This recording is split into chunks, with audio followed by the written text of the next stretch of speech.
Good morning. This is the Eastern BCP Planning Committee of 26th of September 2024. If I hand over to Democratic Services for housekeeping, please. Thank you, Chair. Please note that this meeting is being recorded by the Council for live broadcast and will be published on the Council website for a minimum of 6 months. The meeting may also be recorded or streamed for live or subsequent broadcast by members of the public, although ultimate discretion in this matter lies with the Chair in case of disruption. For those in the room, please note that if the fire alarm sounds, please exit the building by way of the nearest available signed fire exit route and make your way to the assembly point at the War Memorial in the gardens opposite the front of this building in Bourne Avenue. Finally, please ensure background noise is kept to a minimum and mobile phones and other devices are turned off or switched to silent for the duration of the meeting. For those in the room, this includes turning off microphones and turning the volume down completely on your laptop. Thank you. Thank you for that. Agenda item number 1, apologies, please.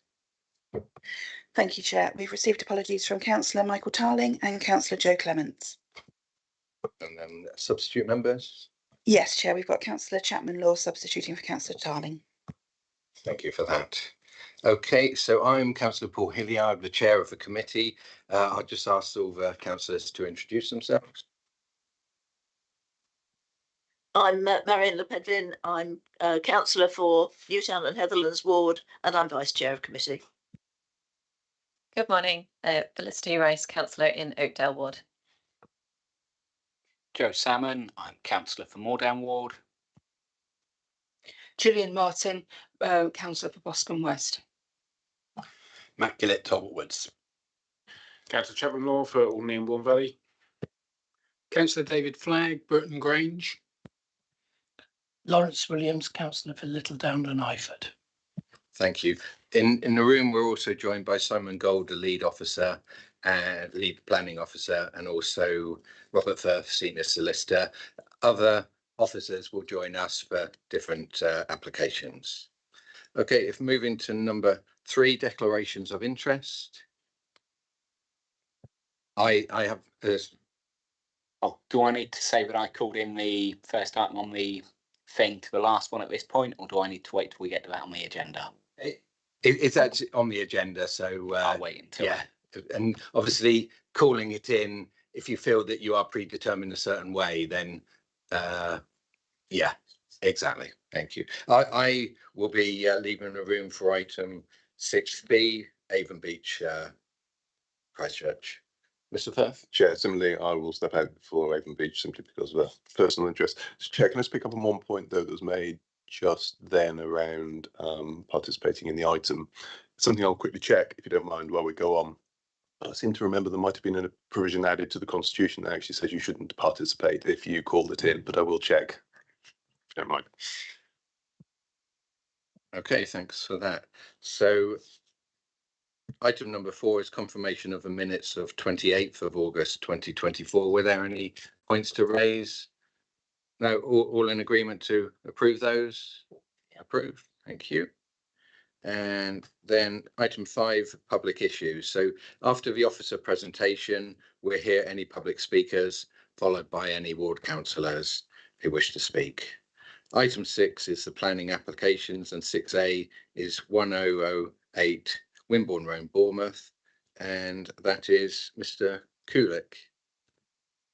Good morning. Good morning, everyone. Good morning, Chair. Morning. Can you hear me? Yes, yes. Oh, okay, that's good. Okay, let me just presentation.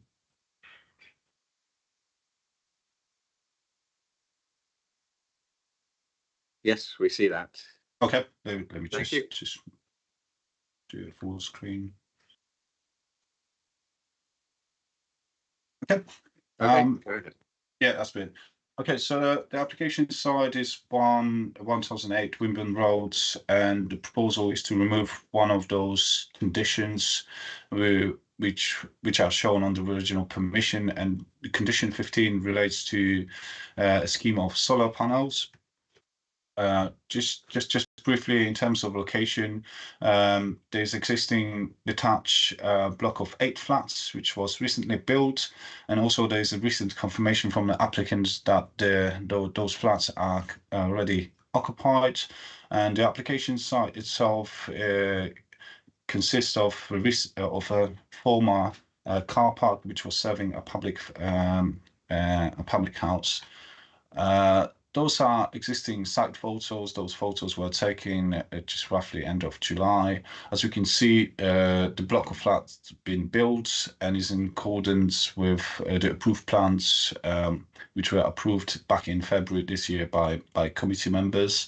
As we can see, there are no PV panels shown on the rear elevation as supposed to be in line with the condition requirements.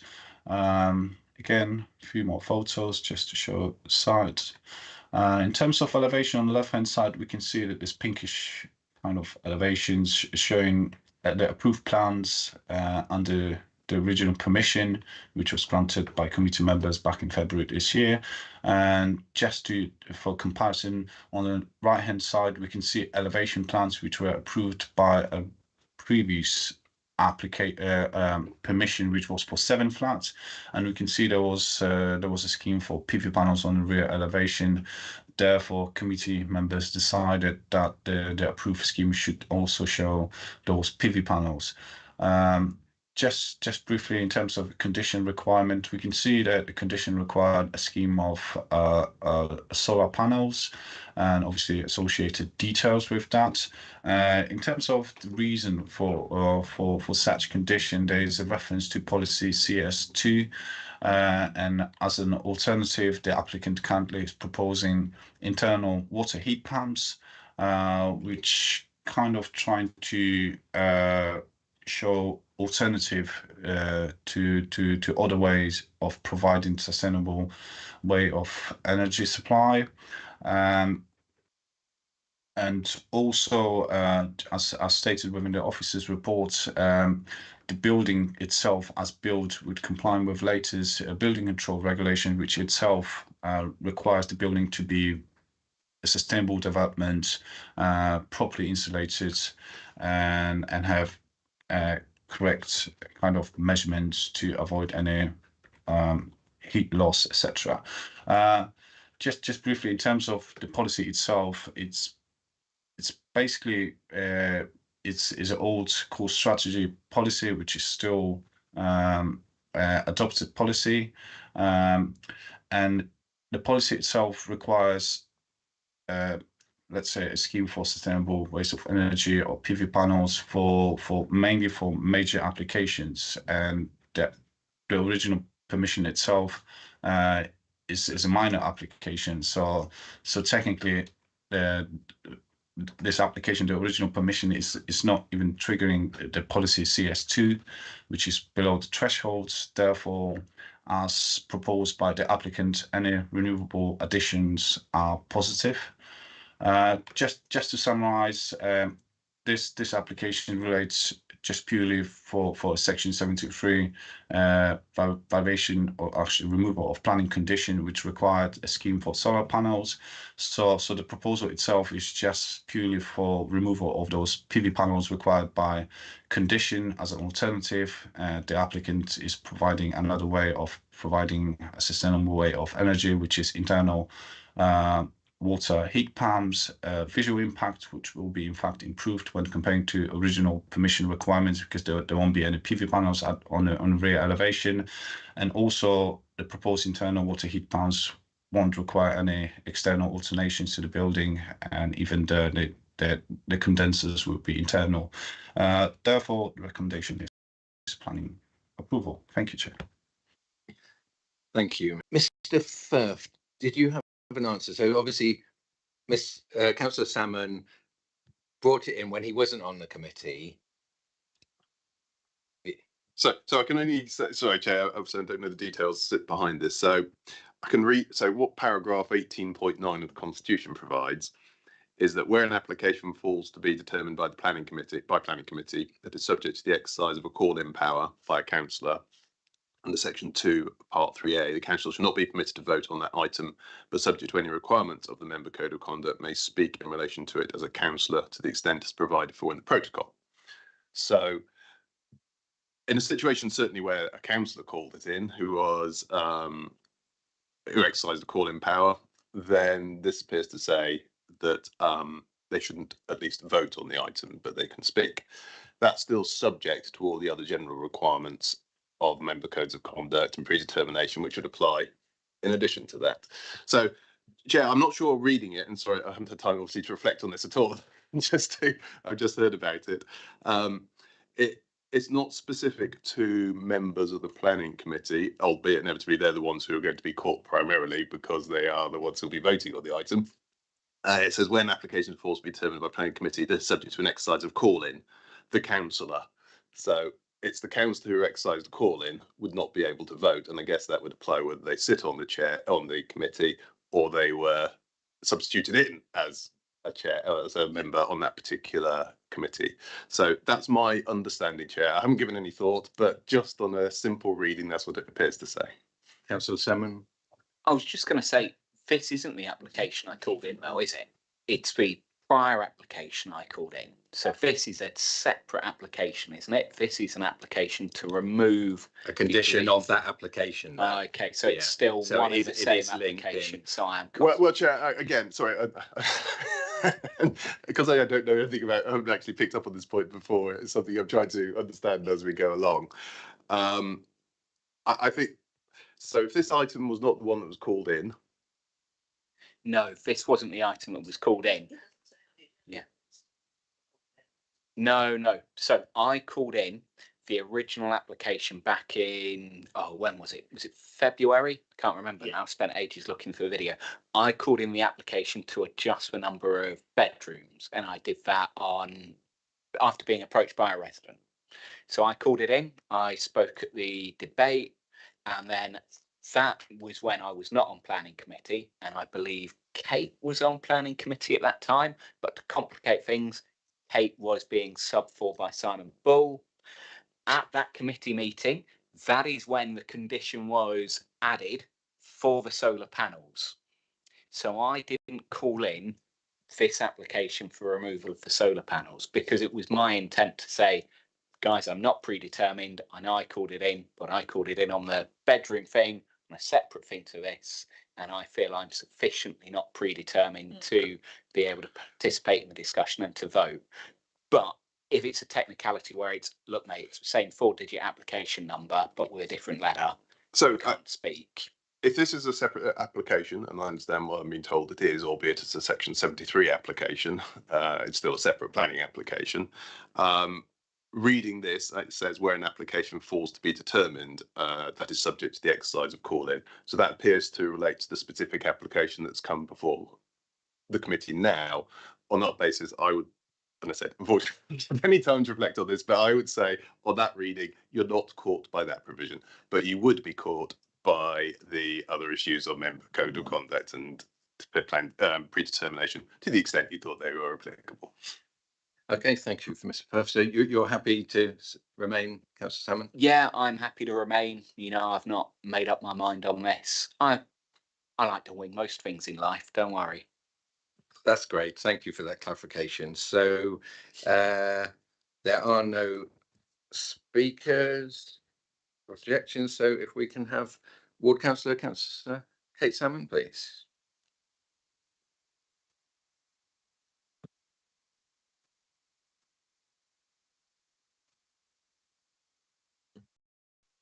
Thank you to the committee for the opportunity to address you this morning.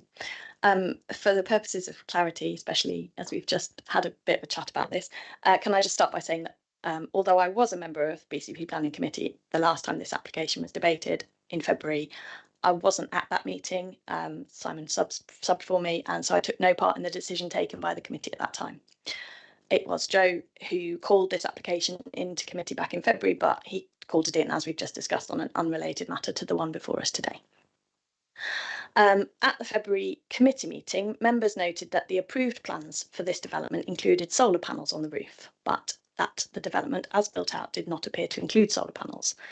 Members sought officer advice as to whether this could be corrected by way of a condition. Officers advised that yes, it could, because condition 1 requires the development to be carried out in accordance with the approved plans. Those approved plans indicate the inclusion of solar panels. Members were also advised at that meeting that policy CS2 of the core strategy could not be used to condition the inclusion of solar panels because CS2 applies only 22 residential developments of 10 or more properties. So following that officer advice, condition 15 was proposed to be added to the application, and the application was approved with condition 15 attached. Paragraph 20 of the officer's report for the application before you today justifies the removal of the condition because policy CS2 does not apply.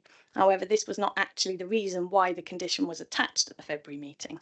It's unfortunate that the wording of the condition ended up including reference to CS2. The inclusion of solar panels on this development, as advised by officers in February, is therefore required not only by condition 15, but by condition 1 about the approved plans, which the applicant has not sought to remove. I would urge this committee to hold firm to the well thought out decision that was made by the previous planning committee meeting in February and retain condition 15, which requires the applicant to adhere to their own approved plans and install solar panels, which will benefit the occupants of the development and the wider community by contributing to efforts to reduce the carbon emissions of our built environment. Thanks. Thank you, Councillor Salmon. Okay, Mr. Kulik, is there anything from what's been said you want to clarify? Yes, of course. Yeah, in terms of approved plans, so obviously the reason why the committee members suggested those PV panels was purely just comparison when we compare approved plans on a previous scheme for 7 flats, which was showing PV panels, and then back in February there weren't any PV panels shown on the proposed plans. Therefore, condition to be in accordance with approved plans wouldn't apply actually for PV panels because those PV panels were not shown on those plans. Therefore, there was a requirement for separate condition requiring a scheme of PV panels. The only trouble is there's no policy as such which could actually support such requirement, especially for minor schemes within the current local plan. That's my understanding. And obviously any condition need to be supported by a policy requirement. So we can't actually reason condition without any backup of the existing policy. So therefore CS2 technically was the only condition within the local plan which required some provision of renewable energy. And just for addition, since core strategy was adopted, there are lots of changes and amendments within the building control requirements. So therefore, those days when you build a house, it still need to be energy efficient. It should generate less CO plus. It should be more like efficient, as I said, insulated. Therefore, just balancing with someone is providing right now some alternative, which would still be some way of providing sustainable energy, plus the building itself will be energy efficient. So hopefully it's kind of like clarify what we're trying to actually show today. Thank you, Mr. Kulik. And just to confirm, so when the committee saw the application in February, as we saw in one of your slides where the pink building was what the application was. So point number 1, development to be carried out as plans listed. That's what we were looking at, the pink property. You obviously had showed us, yes, that's the one. So you'd obviously showed us a property on the right-hand side for information because that was previous, but that was not the plan. The plan was the darker coloured, and that's what condition 1 related, develop in accordance with the plans of the pink property. Yeah, that's correct. Yeah. Okay, thanks for clarifying that. So any questions, councillors? Martin? Sorry, I was just a little bit confused. So the applicant's going to put heat pumps in instead of solar panels, is that correct? So it still will be renewable energy. The only thing that I don't know much about heat pumps, are they noisy? Yeah, those are not typical like grant heat pumps. They're more like internal small size water heat pumps. So they'll only like supply additional energy to actually heat the water inside, and all those condensers will be fitted internally within each of those flats.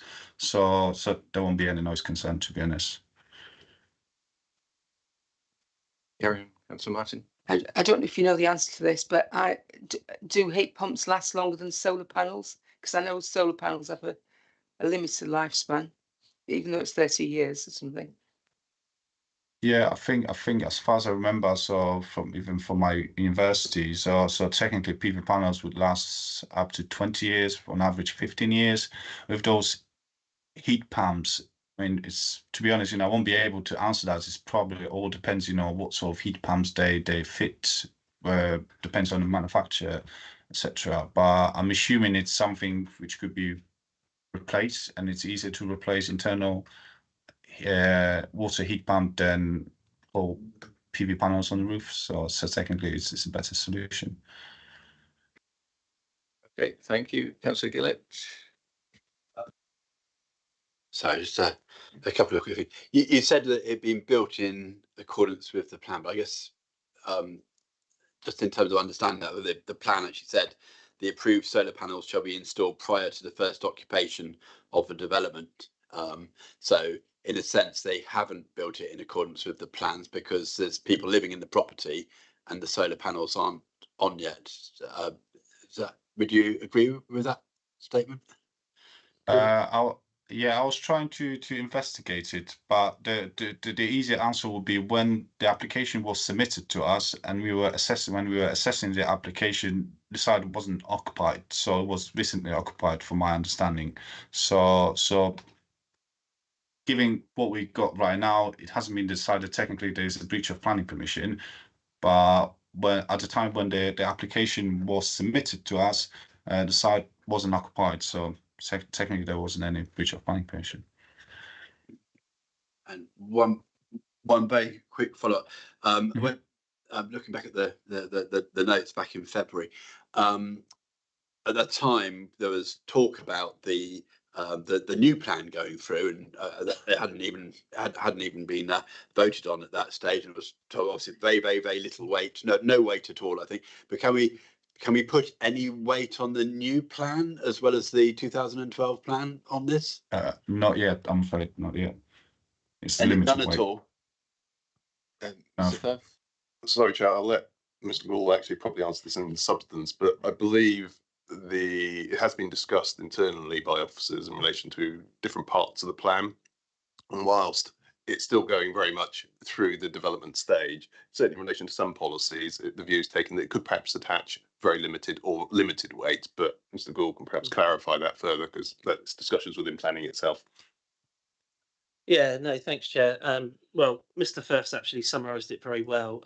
Obviously, the local plan is on its journey towards being adopted, but it's still sort of some way back down the track.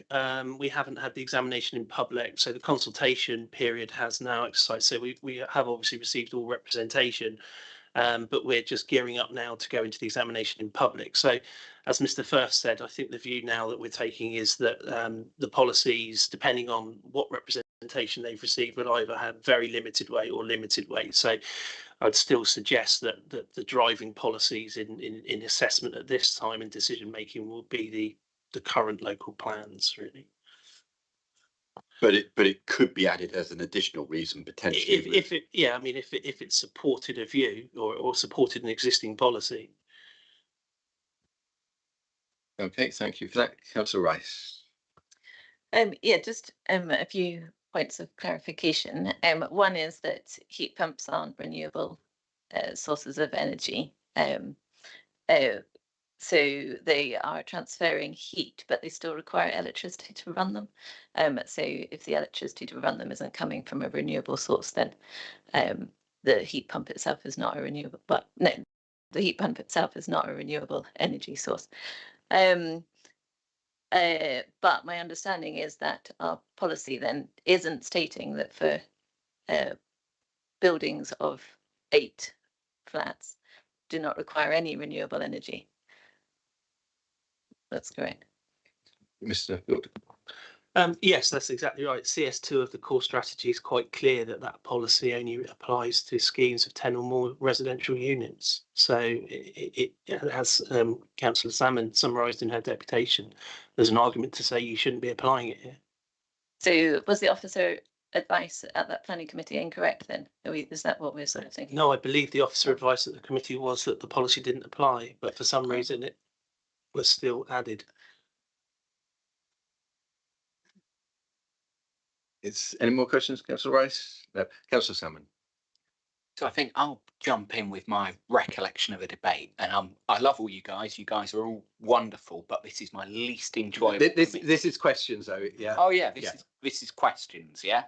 So, because what frustrates me is we always seem to have to turn off our common sense in these meetings. Now, from my point of view, sat here, my understanding of the situation is we've got a developer who has come back again and again and again and again and pushed and pushed and pushed. A bit like when my kids go, if I go, oh, you can stay up and watch a film, and it's, oh, can we have popcorn as well? Oh, okay, all right, yeah. Oh, can we bring down our duvets? Oh, can we stay? And they keep on asking you more and more things. And actually, it's really poor parenting to cave like that. And I think the reason this condition was added was not because of CS whatever. It was because they went, well, this is what is on the plans. You know, you previously said you would put solar panels on. We want you to put those solar panels on. And I believe that was within the gift of the previous committee to do so. So I just want to check, was this added because the committee went, we think you should stick to the original plans that included solar panels, and we just think you should stop mucking about? Or was it added because they thought CS whatever was relevant? Because I think that's an important detail to pick up on. Mr. Cooler, can you just remind us what you just said a few moments ago about having to put a policy, so not do conditions just for the sake of it, you have to tie it with something. Is that what you were saying? Yeah, that's correct. Yeah, that's unfortunate, because through our discussion, committee discussion, it was decided to add those PV panels. My understanding was due to having those PV panels on the previous scheme. So from my point of view, there wasn't any strong policy support for that. However, the recommendation was to actually add those PV panels. Mr. Gould? Oh, no. Okay. So I think, Councillor Salmon, it's we are where we are, and you're right in some respects that yes, the applications have changed 3 times since we've seen it, but yeah, we've got to decide what we got before us. Yeah, the bottom line is we had to put something on the condition, linking it back to policy, and the closest thing we could find was CS, whatever it was. And then on examination, that's only relevant if it's 10 beds or more. So tough, whack it off. That's the recommendation. Okay. For that, Councillor Chapman-Law. A couple of questions. Can you just confirm what elevation the PV panels were going on to, please? It wasn't 100% clear. Yeah, sure. Yeah, let me just quickly show you the presentation. I'm almost 100% sure that that's north elevation, which wasn't best location for PV panels anyway. Okay, just going back. Yes, so that was actually kind of like west north facing, so more west facing elevations. So again, not the best location for PV panels. Okay, thank you. And second question, can you just confirm, I know a reasonable amount about heat pump. Can you just confirm if that's hot water only, or is it hot water and heat pump they're talking about?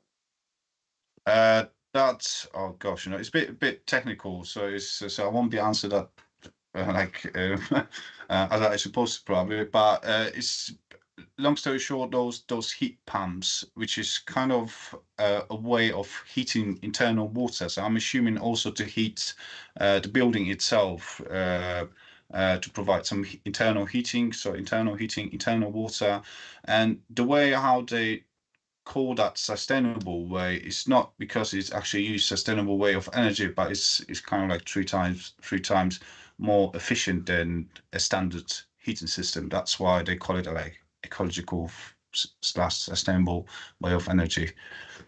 So it's for heating and water. From the description you gave earlier, it wasn't 100% clear, because you can just get hot water only heat pumps or heating only heat pumps. It would be nice to have that clarification if we decide to allow this. Yeah, if they're saying we're not going to do solar panels, but we are going to give heat pumps, we want to make sure that they are giving the best possible option to the residents of these buildings. I would think. Yeah, so if you could allow me like literally 2 minutes, so I'll just go back to the paperwork submitted with this application. So I'll just confirm that because that was a part of building regulations. Yeah. Thank you. Thank you. Councillor Pedden, did you want to? Yes, I think my question will possibly need Mr. Kulik's input as well. And if he's concentrating on answering Councillor Chapman's question, he won't have brain space to listen to mine as well. But shall I mention it anyway? Well, no, we'll wait a moment. Yeah.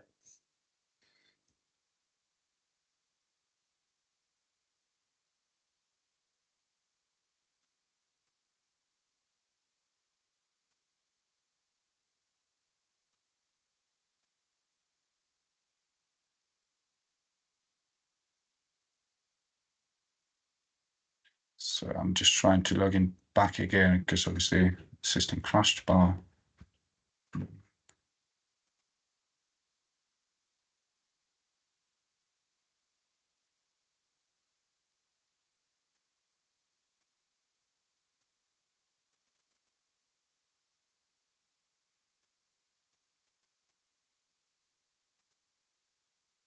okay, I'll try to show that document which was submitted. So I'll share the screen, but just bear with me.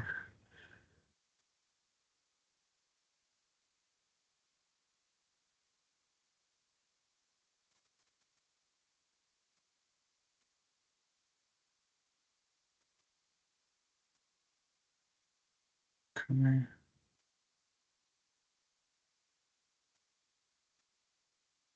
Okay, so that's the document, the specification which was submitted with this application. So just going through that.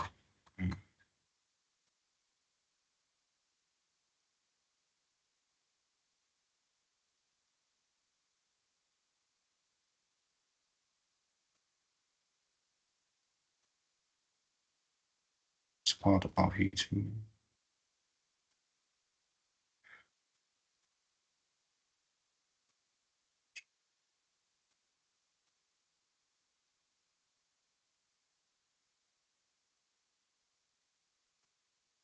So that's for air circulation. So that's mechanical extract.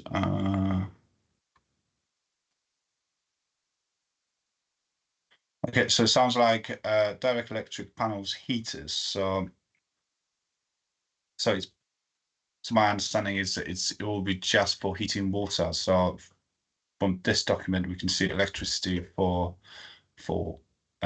heaters. So obviously water heat pumps won't generate any electricity, so it will be just for heating water. Councillor Chapman-Law, is that your? Yeah, that's an answer. Thank you. Okay. Councillor Pedden. Thank you. These conditions were imposed back in February, so we're talking about a good nearly 7 months ago. Has the developer at any stage given indication that he didn't wish to put solar panels, or is it only this application that's come in presumably quite recently that has indicated that? My question is, did he query it at the time?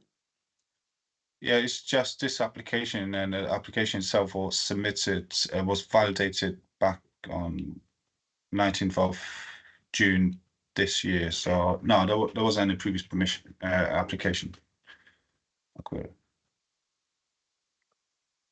Thank you. I assumed there wasn't a previous application, but I wondered if any sort of informal approaches No. been made.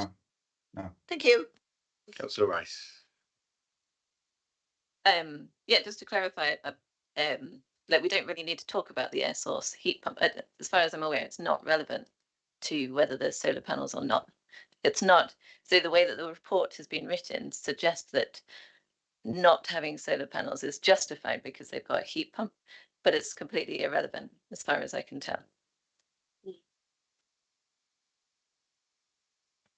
Yeah, as you say, the actual application before us is merely to remove condition 15, and the report, Mr. Kulik, is obviously explaining that yes, but this heat pump is an alternative, but the main application before us is the condition removal of the condition. Yeah, It's not an alternative. No. It should be there anyway, but the solar panels being there or not being there is not related to whether they have a heat pump or not.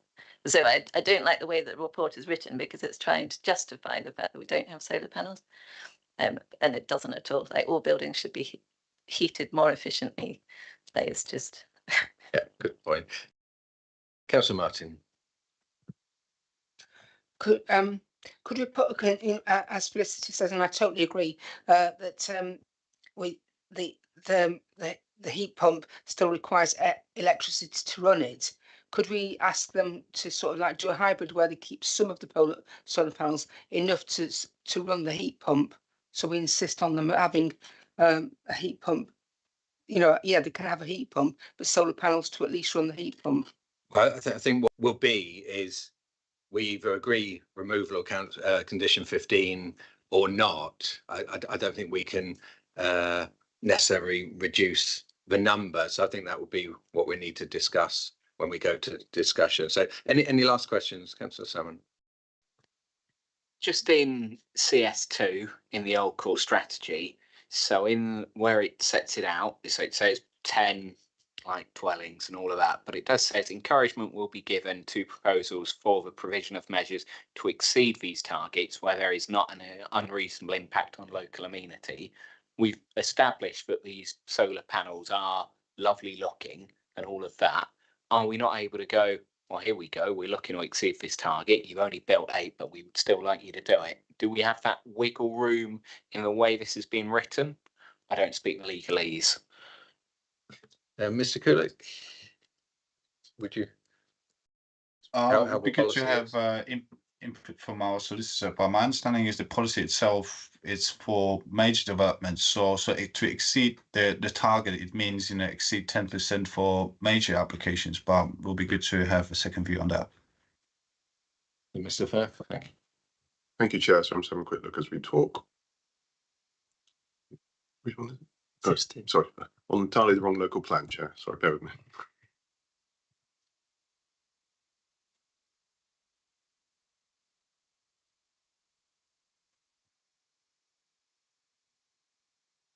And Mr. Gold, just for reassurance, that the new local plan, BCP local plan, obviously is stronger on environmental builds, things like that, isn't it? Yeah, absolutely. Yeah, it's more prescriptive.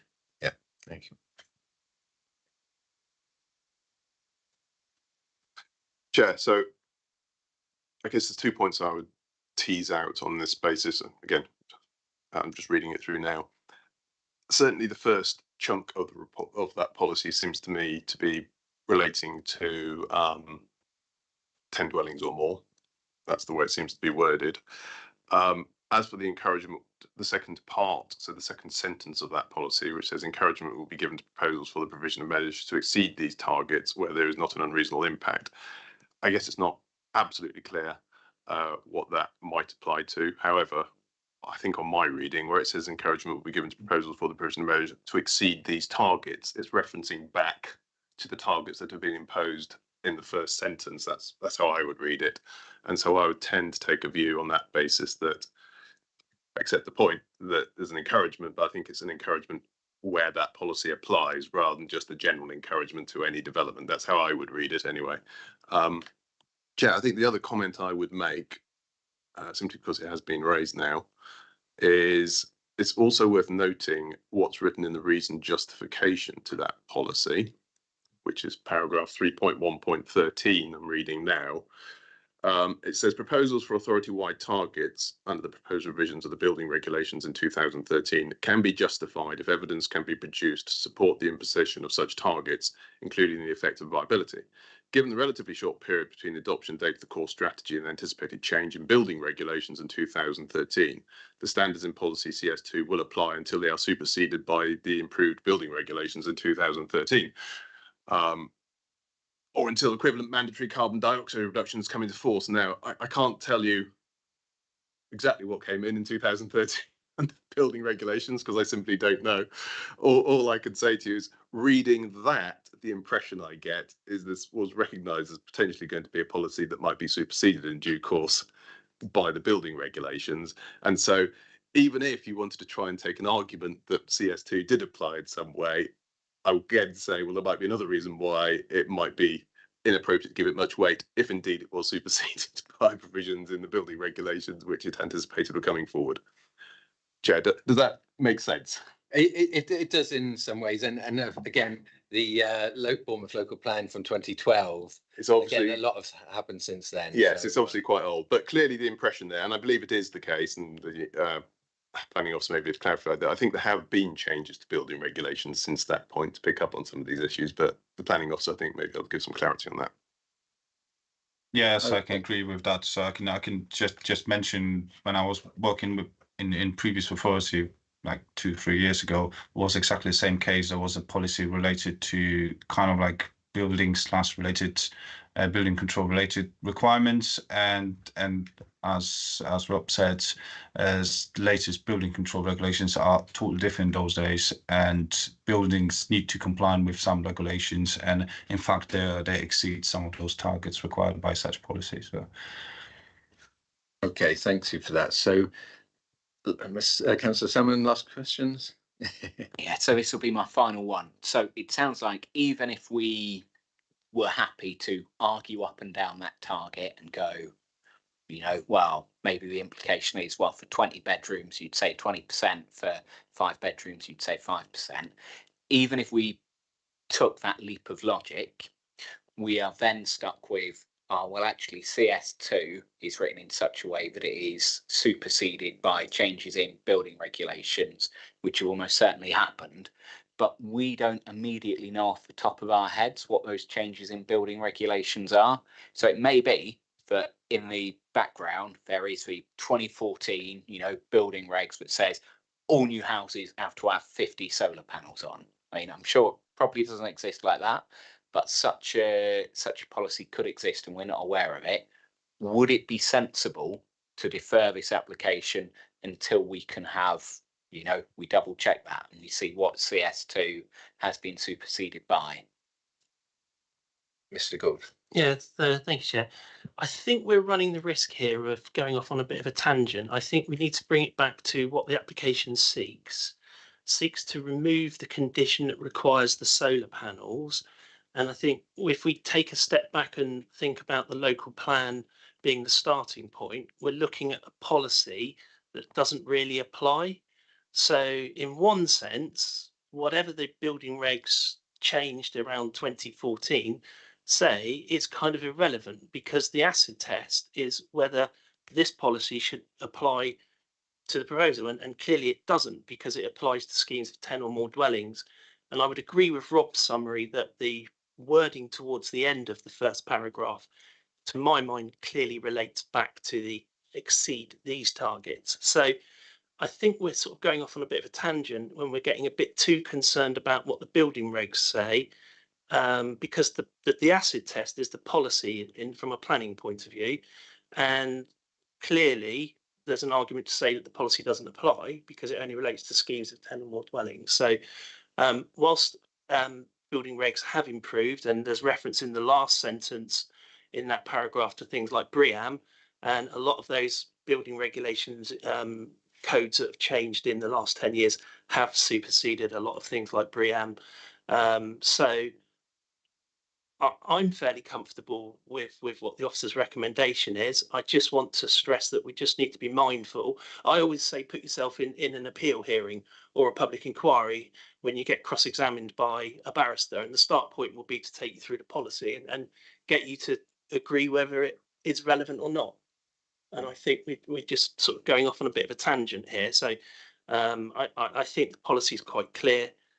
So I would urge members to take that on board in their sort of final deliberations.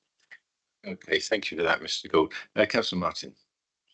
Just one more question. When I did a site visit, I noticed that there's eight flats in that one building, 1008, but there's also a 1008A and 1008B. So would that have been part of the original development? Because then that would be 10 developments, 10 houses on Was it, is it part of the same piece of land? Mr. Kulik, do you know of the other properties by the side? I take it they work completely as different applications. You're on mute. Yes, just noticed that. I think there are some differences in numbers. I noticed that as well, like 1008 we got right now, on the previous was 1008B. However, the red line is still the same. So we're talking about the same application site. So the B is outside of the red line. We can. I think it's still the same red line as on the original permission itself, despite of having different number. I can confirm that.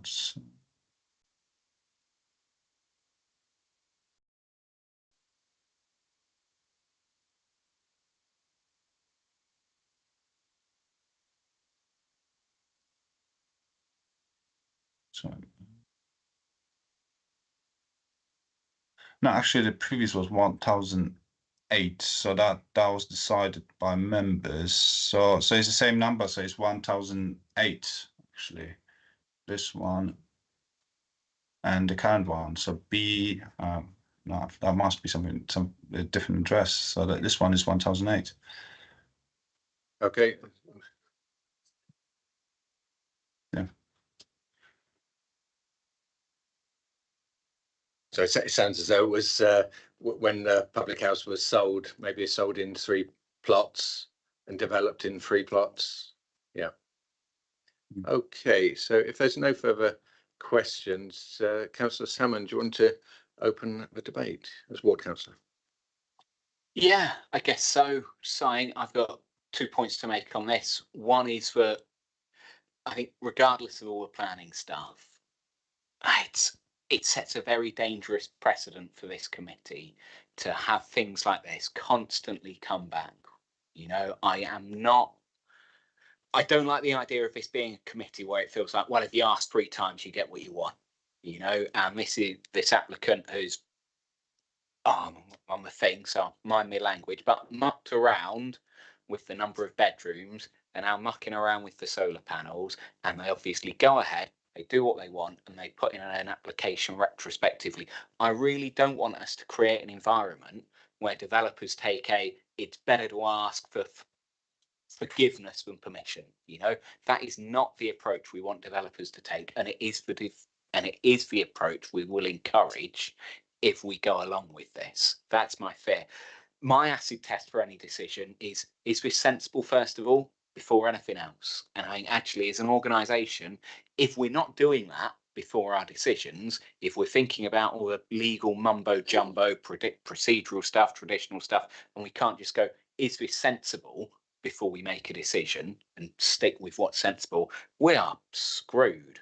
I think of how would I explain this decision to not an appeals committee, but to my relatives in Manchester in a few years' time if they're made refugees by flooding.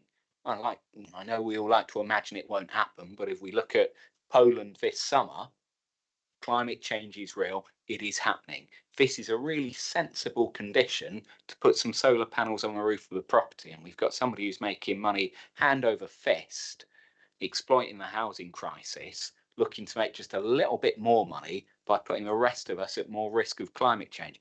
I take a very dim view of it, if I'm honest, a very dim view. Yeah, that's my 2 cents. Okay, Councillor Salmon. Obviously, Councillor Gillett. Very well put. One of the things I think in respect of this particular planning application is that they did have ample opportunity to appeal the original application as it went in.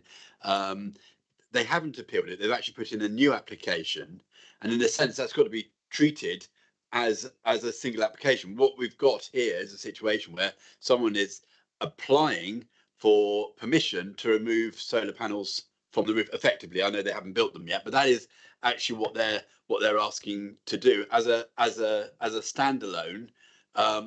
You've got to wonder whether, as a single standalone application, how does that meet the requirement for sustainability, because this is taken. They've isolated it. It's not part of an appeal. This is just a single application to remove solar panels from a roof. So where's the ongoing sustainability? Just a thought. Thank you, Councillor Gillett. Councillor Flagg. Thank you, Chair.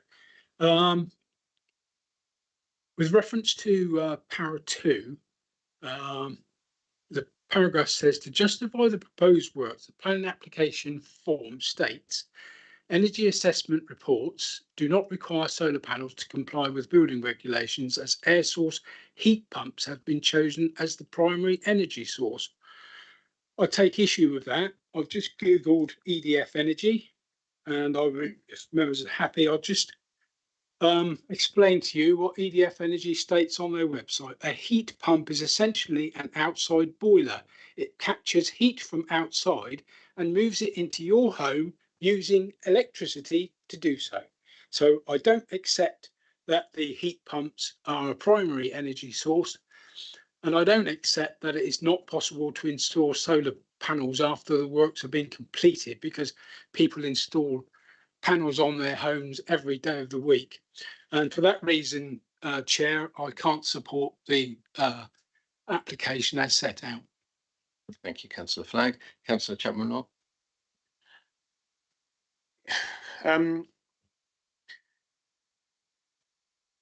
Again, much like Councillor Flagg, I'm really struggling because the original, the panel location is terrible. West northwest is probably is almost the worst direction that those panels could be pointing. But equally, and you know, the heat pump is obviously only a hot water only heat pump that they're suggesting, and it is not a generator. It is a user of electricity. But having said that, and in an ideal world, we would be fitting heat pumps and solar panels and everything, but the planning policy currently as it is doesn't allow us to do that. In the situation where we are now, I'm struggling to see how we can deny it within the rules. And the heat pump option that they're offering is at best a token gesture, but it is something. I'm tending to suggest that we accept the application as it is, and just take what we can get in terms of the heat pump. It will reduce the cost of the hot water to the residents by about 2/3, maybe even 3/4, because electric heating of hot water and homes is on its own is expensive without a heat pump being involved. Yeah, thank you. Thank you for that. That was useful, Councillor Perrin. Thank you, Chair. My memory of the previous discussion back in February is that we, as a committee, did not probably even mention CS2. We certainly didn't have that as a key factor in our decision making. The key factor was the fact that the previous application had solar panels on it, which had disappeared on the application we were then looking at, and we could see no reason for that. No justification was given to us for removing them at that point, so we asked for them to be reinstated. And I very much take the point made by Councillor Gillett that apparently the developers did not protest, did not seek to get that changed, did not appeal. Only now they've just gone ahead and built it without the panels that were conditioned, and are now coming to ask for justification. And if there's a condition there and people don't argue with it, don't try and get it changed at the time, and don't give a reason why they shouldn't be there. I don't remember any reasoning at committee from the developers why they felt they shouldn't be putting the PV panels that they'd originally put on the previous application. So I think we should stick with the condition as it is. Thank you. Yeah, again, my recollection of the meeting, and as we saw in the pictures, the new application had roof lights, so obviously would slightly limit the space, but we still agreed that they were there previously, and if they could be worked on, it was appropriate to put them in that application. But I think I go along with Councillor Chapman Law that at the end of the day, the policy doesn't. There's no policy specifically requiring for less than for a bed flat to have this. It was a nice to have, and now the developers come with an alternative which would potentially save energy. Won't generate, but it will save energy. But I'm thinking at the bigger picture, like Mr. Gould said, that we as a council, if we say no, we're sticking to the condition, and the developer said, well, it's not actually a policy to restrict us to use it. It was just your committee wanted it there because it was obviously the way forward to save energy. But I don't think there's much grounds to keep it. I think they've come up with an alternative to save energy, not to generate, but I think I'd be inclined to go with the opposite. Councillor Salmon. I think what Councillor Gillett said is very interesting, because I hate the way we've got to think about all of this stuff. It's far too complex and abstract. So this is not an application to remove the condition as such. It's not a challenge to the condition. They're not appealing that decision. Instead, they've put in a fresh application that goes, we don't want solar panels on here, essentially. And I think within that context, can we not look at CS1 in the existing core strategy or whatever it says, where it talks about where there are no policies relevant to the application or relevant policies are out of date at the time of making the decision, then the council will grant permission unless material considerations indicate otherwise, taking into account whether, and then it talks about any adverse impacts of granting permission would significantly and demonstrably outweigh the benefits when assessed against the policies in the national framework policy taken as a whole, or specific policies in that framework indicate that development should be restricted. Here we're being asked, can I take solar panels off this building? Now that to me immediately doesn't chime overall with, much as this document was written back in 2010 or something, the overall thrust towards sustainability that was even present at this early stage. I think for that reason we can say no. One, we're not encouraging the ask for forgiveness rather than permission approach that is becoming endemic.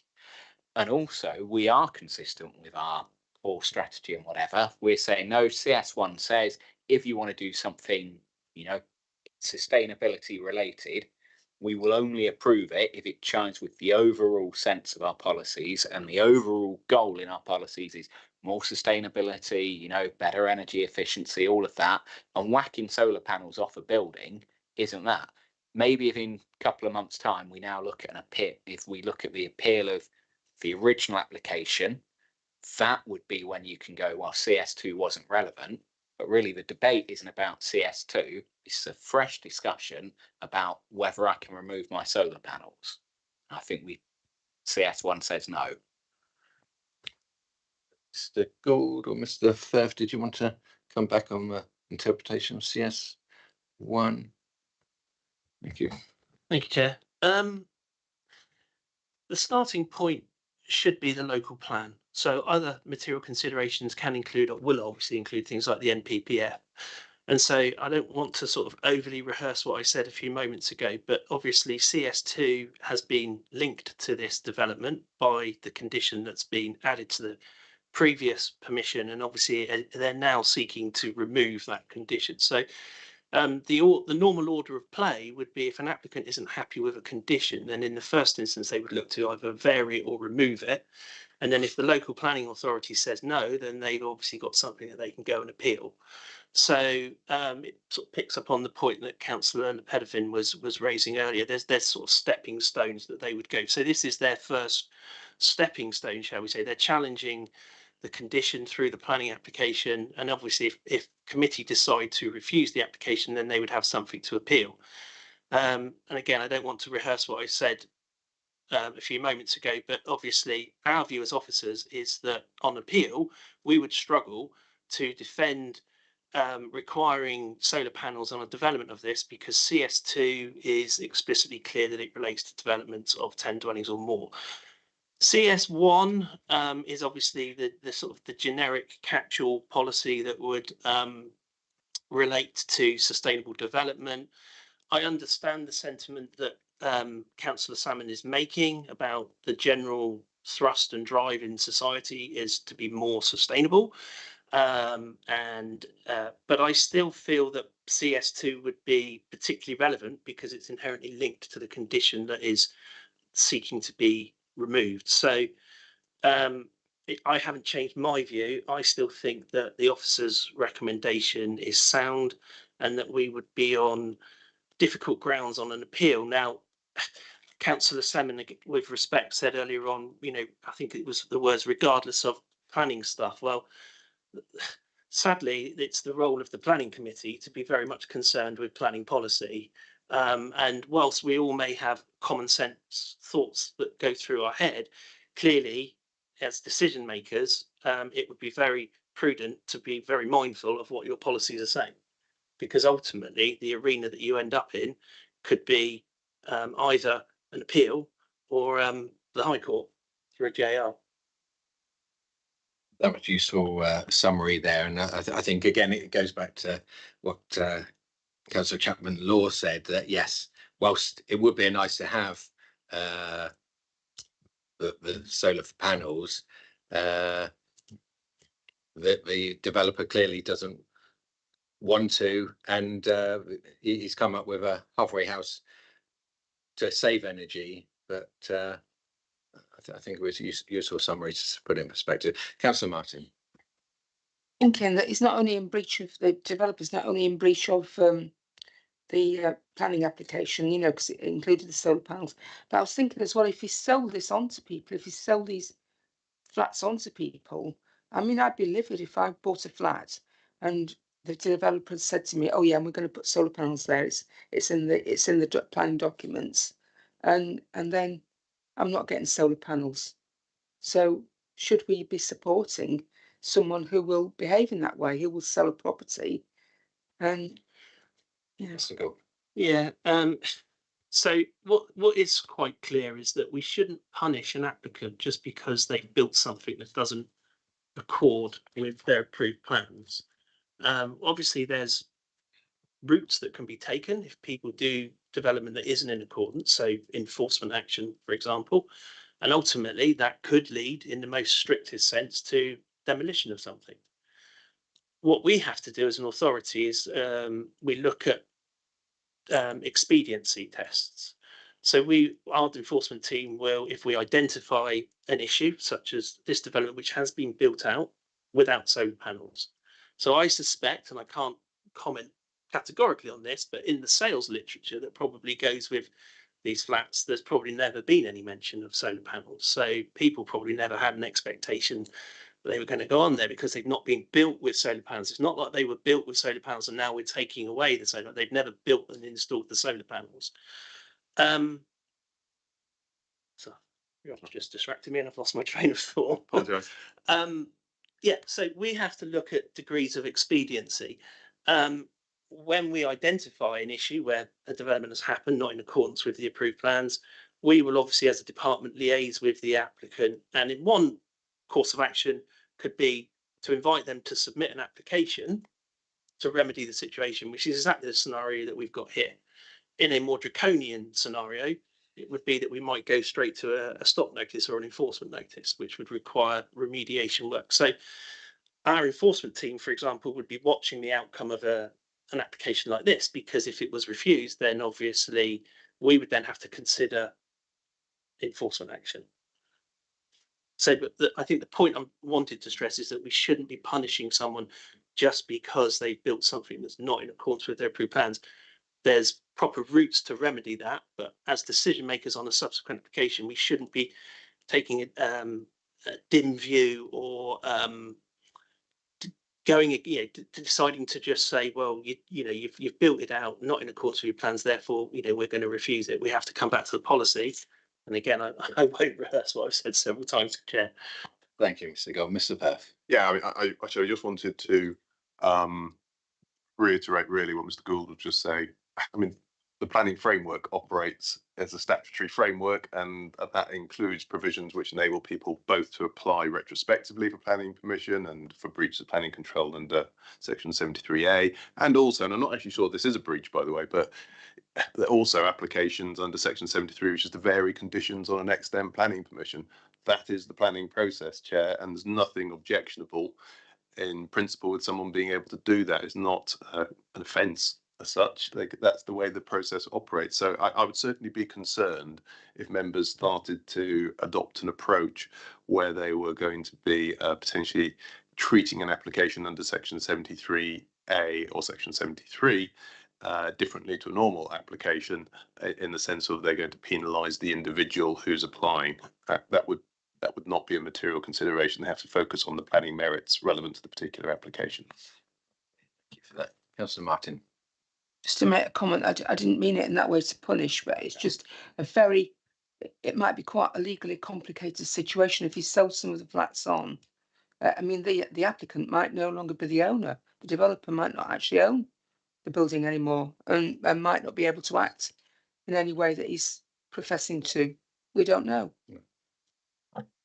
Okay, thank you for that. I will take the proposal as set out. So from the chair, I will propose removal of condition 15.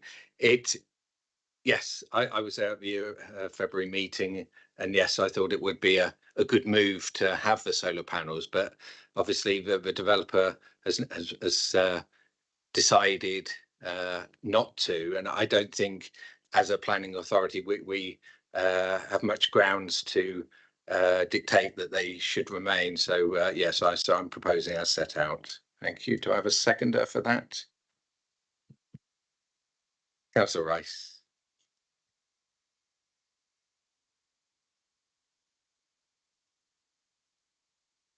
So Councillor Martin, just microphone. Yep. Sorry, so you're putting forward a proposal for the removal of the solar panels, or not having to put but is that but they have got to put the heat pumps instead? Well, the actual condition is merely to remove the solar panels. The heat pumps are installed. I think, Mr. Kulik, you've confirmed that. Yeah. Okay. Yeah. That's correct. Okay, Councillor Rice, were you seconding? Seconded. Any other debate? Okay, thank you. So if we go to a vote, so the vote, if you're in favour as set out, removal of condition 15, if you vote now, please.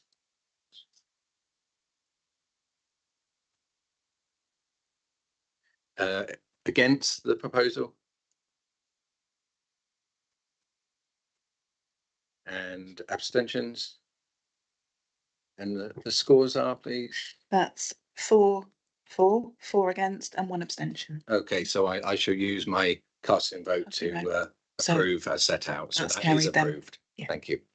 Thank you for that. So we're now moving on to item 6B, Avon Beach. So myself and Mr. Firth will be moving. Hand over to Councillor Pidovan to chair. Thank you.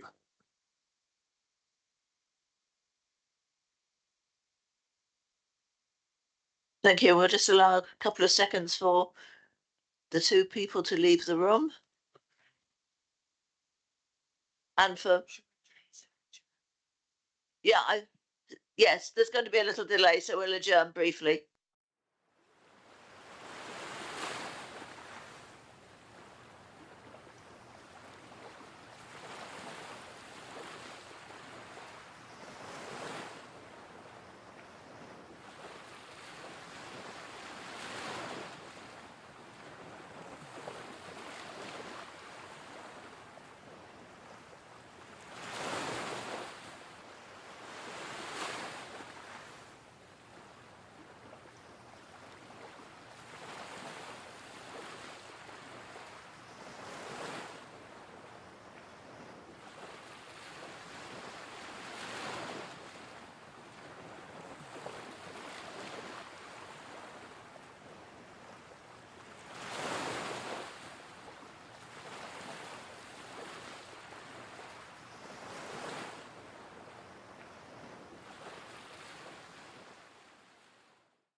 So we'll come back to the next item, item 6B on today's planning committee, and I'll hand over to Mr. Gould, who is going to present the case.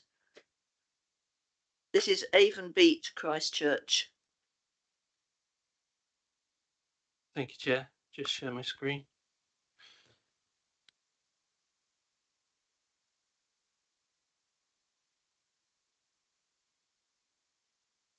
Okay. So, Avon Beach, Mudderford. This is another application which seeks to, this one seeks to vary a condition from an earlier planning permission. This relates solely to the operating hours for the previously approved saunas. I shall start by running through some slides to just give a bit of context and familiarity to the location.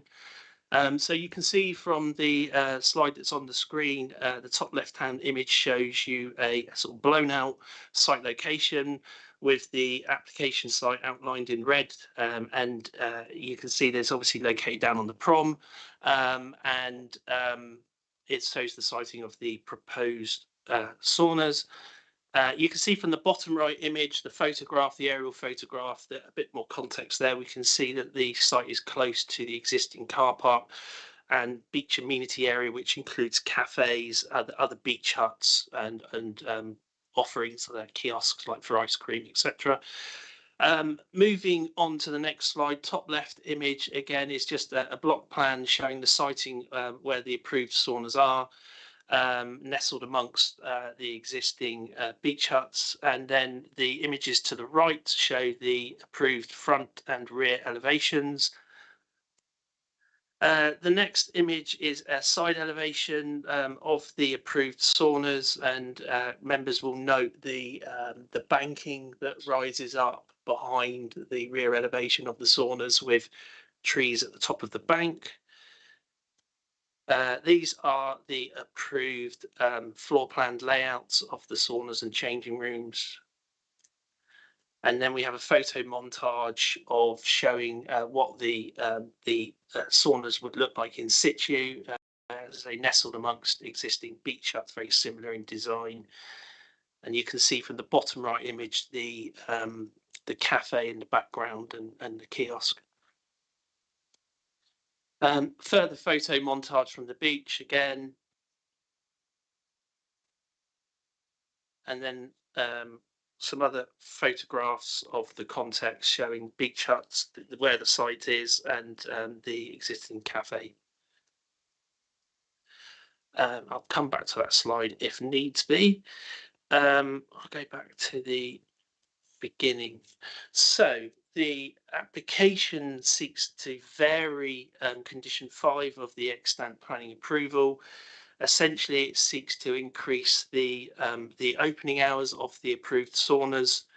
The changes will be amount to an increase in 4 hours per day between the 1st of September and the 31st of March, with a closing time of 9 p.m.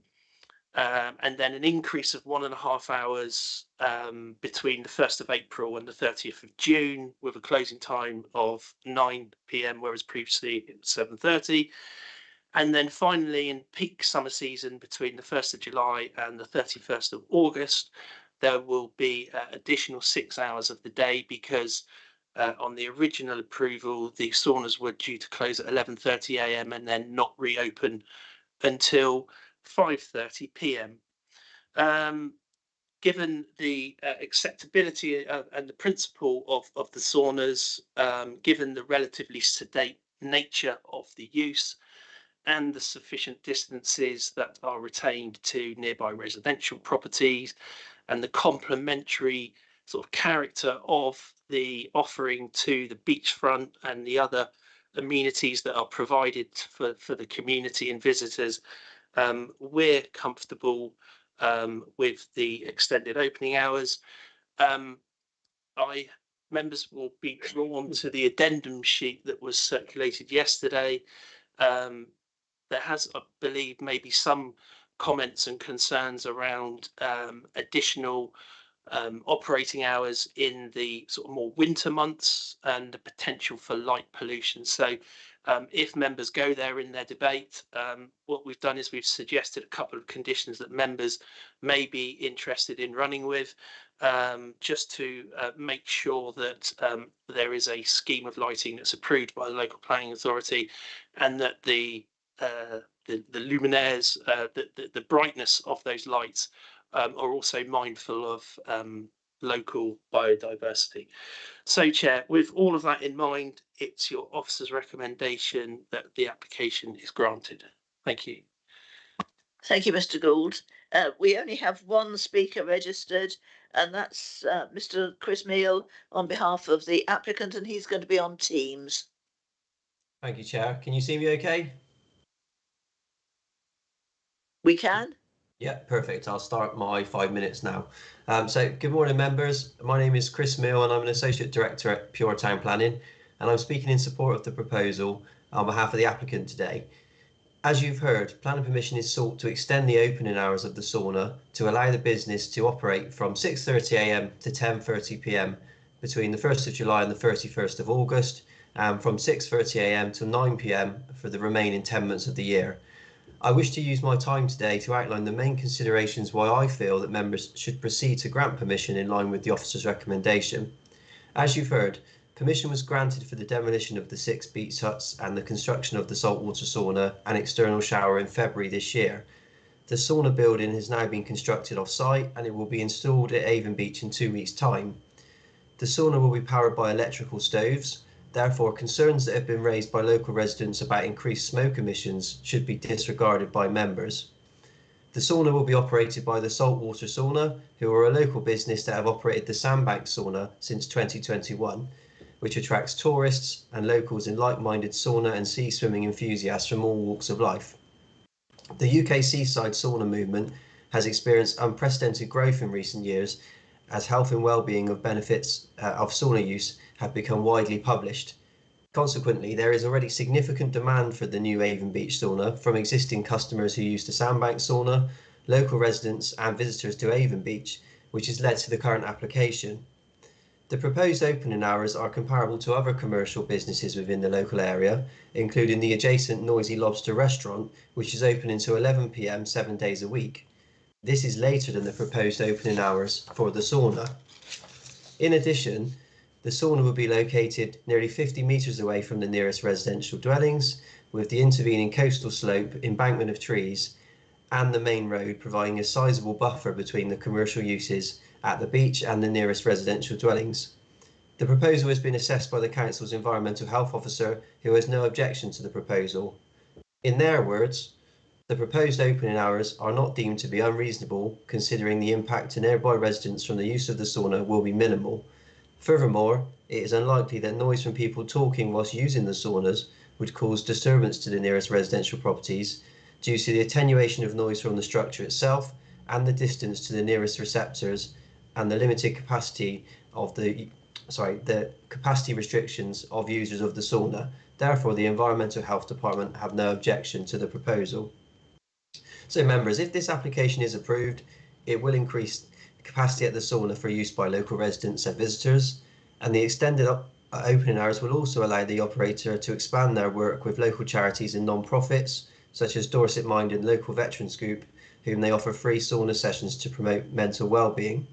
Aside from the health and well-being benefits of the sauna also benefits the local economy through sauna tourism and links with local businesses such as cafes, restaurants and bars, which are frequented by hungry customers after their sauna sessions. These business relationships will continue to thrive and grow if the extended opening hours are permitted. So for these reasons, councillors, I hope you agree with the officer's recommendation to grant permission and vote in favour of amending the planning conditions. Thank you for your time. Thank you, Mr. Meal. So we have no other speakers, so we move on to questions. And I'll set the ball rolling because I've already raised the issue of lighting.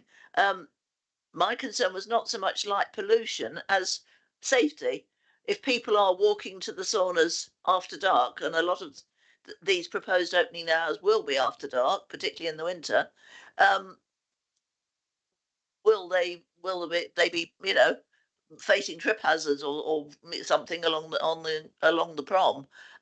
So that was my question regarding lighting, but there is also the issue of light pollution. So could I ask Mr. Gould to clarify that now? Yeah, no, thank you, Chair. I mean, obviously the prom is, by its very nature, sort of flat and open and relatively free of obstruction.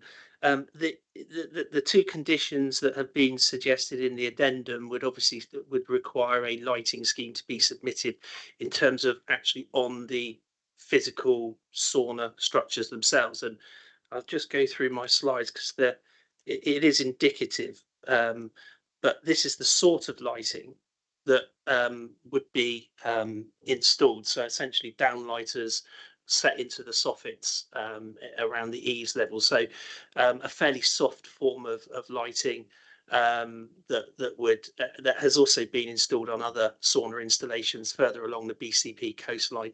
So that's an indicative image there on the screen of the sort of lighting which you can see is fairly soft, but is actually doing a good job in identifying where the units are and legibly how you go to them. Thank you. Thank you. Anyone else with questions? No? Oh, yes. So- Councillor Chapman. Look. In terms, on that seafront, I'm not familiar with that bit of the beach. Along that seafront, there is no other lighting for beach hut users or anything like that. It is just literally when it's after dark, it is just the prom there, and that's it. There's nothing else. Mr. Gould. It's not a location I know particularly acutely as well, but I would be surprised if there isn't lighting around the main amenity area, which if I go back to my original slide, so obviously you've got the car park and then you've got the cafe and the other offerings there. But as you go further along the prom, away from the application site, I would be surprised if there is lighting down there.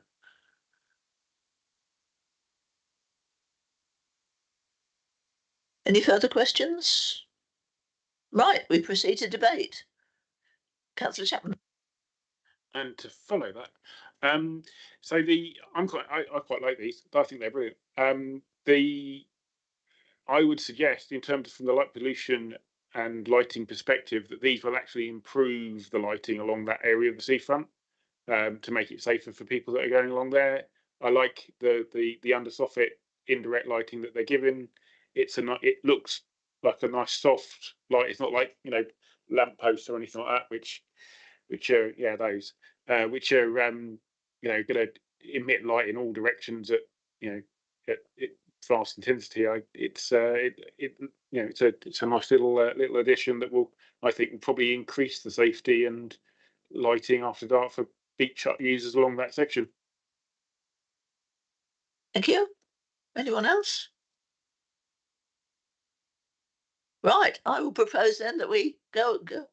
Sorry, Mr. Gould, I should have brought you back in. Sorry, thank you, Chair. Just to say that if members are about to move to vote, can I just seek clarification that if members are voting to support the officer recommendation, then is that with the two additional conditions that we've added in the addendum or not? Yes, So, with the additional conditions. So it would be with those additional conditions. Thank you, Chair. Okay, I was about to propose from the chair that we accept this proposal. I'm not sure that I need a seconder doing it from the chair, but Councillor Chapman Law is seconding as well anyway. So we'll vote now.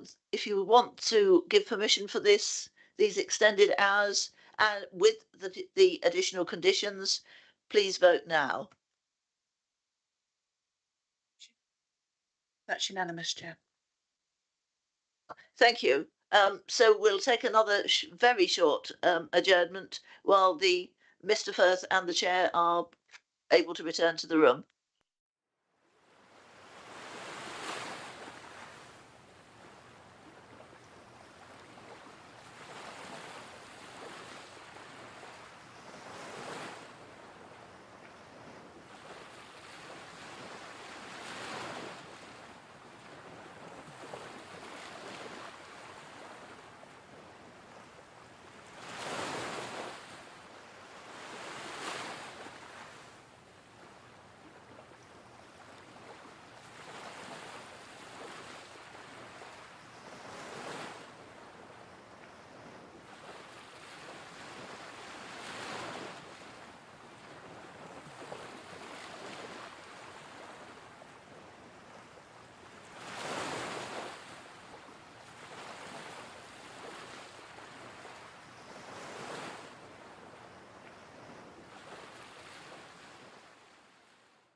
Okay, welcome back. Thank you, Councillor Pederman, for taking the chair.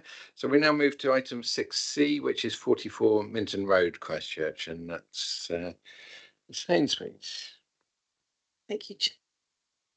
Thank you, Chair. Okay.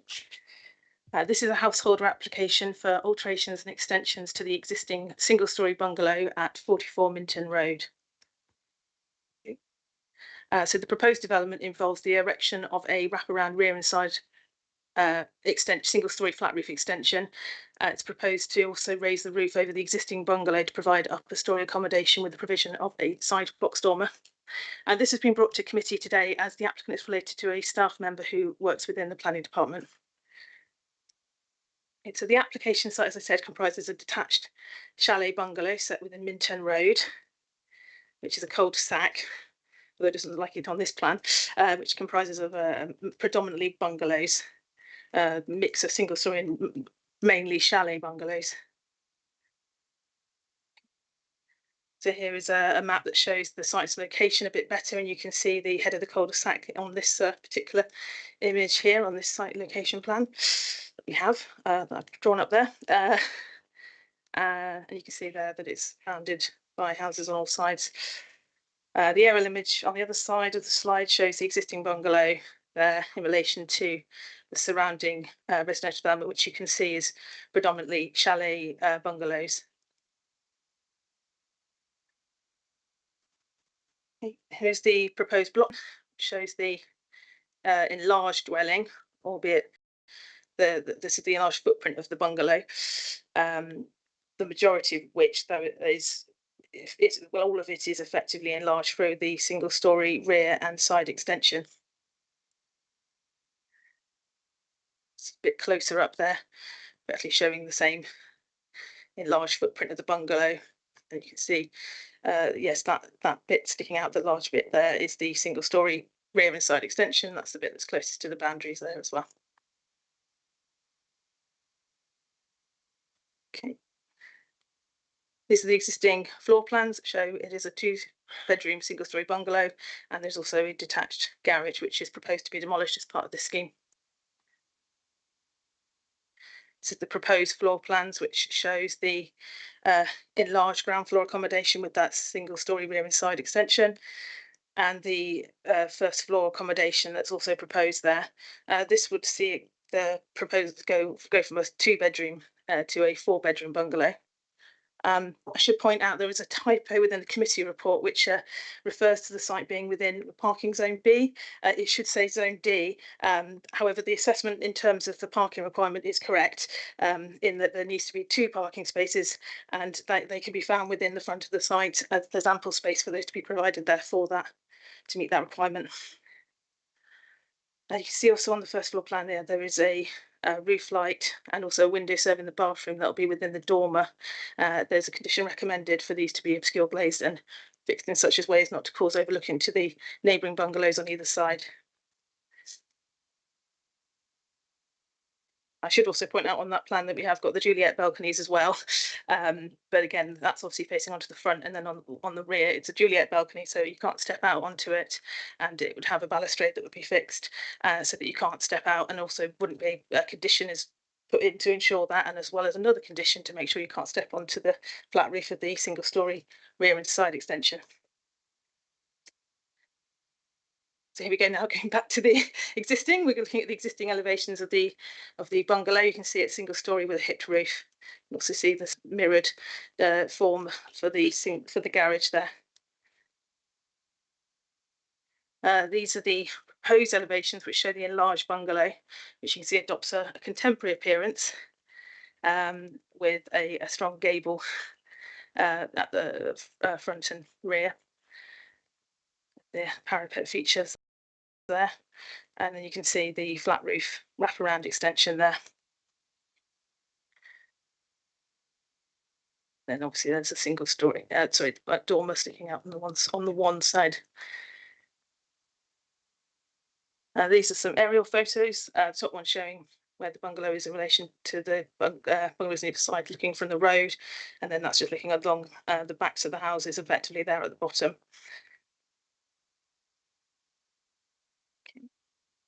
some site photographs. So just looking at the existing bungalow within the road, and you can see the chalet bungalows that are further down the road there, and on the other side, and also opposite at the bottom corner there. I've just done a wider sort of, for more benefit, got a Google Street View that just gives you a better impression of the application existing bungalow in relation to the wider street scene, where you can see there's a variety of architectural styles and scales of the chalet bungalows that you have along that road. Some further site photos that are just taken from within the site. Here in the top ones, I'm standing in the driveway in front of the existing detached garage, and you can just see, looking down at the side boundary and side elevation of the neighbour to the north, number 46. And then at the bottom, we've just got photos within the garden, looking either side. And further photos just from within the garden, that's looking back at the rear elevation of the bungalow and looking at the, you see the rear elevation of the neighbouring bungalows there, including the one to the north, which has got a single story flat roof rear extension there, and that's in the white render there. You can just see on the other side the chalet bungalow to the of the neighbouring bungalow to the south, which is number 40, there with the dormer. And just a final slide that shows examples of recent developments being improved a very short distance from the site within the neighbouring road, Victoria Road, where we've where 2 new bungalows which have replaced existing single-storey bungalows. Bungalows have been did following their grants of planning permission. You can see they adopt a sort of contemporary appearance with a sort of similar sort of strong gable frontage there. So that's the end of the slideshow. So yeah, so this the proposed change to the bungalow would result in a very contemporary appearance. However, there's a variation in the size and style of neighbouring bungalows as shown on the previous slides there. The bungalow would remain domestic in scale and would sit comfortably in the road, having regard to the variety of properties that clearly exist there. The proposed bungalow would be extending the built form closer to the neighbouring properties. However, this would be the single-storey rear and side wraparound extension that forms that part, which has a flat roof as well, so it's not considered to have an overbearing or oppressive impact on the neighbours to either side, and obviously subject to the conditions as advised previously. There'd be no unacceptable overlooking. The site is in a future flood risk zone, but the condition is recommended to ensure mitigation for that, and there is sufficient vehicle and cycle parking as previously advised, and on this basis the application is recommended for approval. Okay, thank you, Ms Haynes, for that. So there are no registered speakers. So are there any questions for clarification from members? No. So we go straight into debate. This is actually in my ward, and as you saw from Ms Haynes' presentation, there's a lot of developments along this road and surrounding roads. So for me, it does seem to be in keeping. Any other comments, Councillor Salmon? Sorry, I was too slow off the mark. I just want to check. The only reason we're looking at this is because, yeah, staff member, nothing else. That's correct. Yes.